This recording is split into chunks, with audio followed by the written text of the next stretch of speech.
પરિવારનું ગુજરાન ચલાવવા રોજગાર અર્થે ભરૂચ જિલ્લાના આમોદ શહેરમાં પ્લાસ્ટરનું કામ કરવા ગયેલા ભીમપુરા ગામના 39 વર્ષીય વિજય લક્ષ્મણ રાઠોડનું વીજ કરંટ લાગતા કરુણ મોત નીપજ્યું હોવાનું સામે આવ્યું છે. ઘટનાને પગલે પરિવારના એકમાત્ર કમાઉ સભ્યના અચાનક મોતથી પરિવારજનો પર દુઃખનો પહાડ તૂટી પડ્યો છે. મળતી માહિતી અનુસાર વિજયભાઈ આમોદ શહેરમાં એક મકાનમાં પ્લાસ્ટરનું કામ કરી રહ્યા હતા. દરમિયાન કોઈ કારણસર અચાનક તેમને વીજ કરંટ લાગ્યો.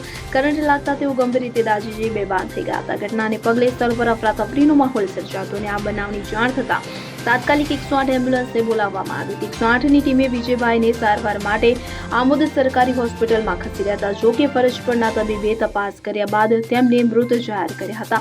ઘટનાની જાણ આમોદ પોલીસને થતા પોલીસ ટીમ હોસ્પિટલ ખાતે પહોંચી મૃતદેહનો કબજો મેળવી જરૂરી કાયદેસરની કાર્યવાહી હાથ ધરી હતી. મૃતદેહને પોસ્ટમોર્ટમ અર્થે મોકલ્યો હતો. પરિવારના એકમાત્ર કમાઉ સભ્યનું અચાનક મોત થતા ભીમપુરા ગામમાં શોકની લાગણી ફેલાઈ હતી. આ સમગ્ર બનાવ અંગે આમોદ પોલીસે અકસ્માતે મોતનો ગુનો નોંધી વીજ કરંટ લાગવાનું ચોક્કસ કારણ જાણવા તપાસ હાથ ધરી છે. રંગીલી જાકીર, ભરૂચ.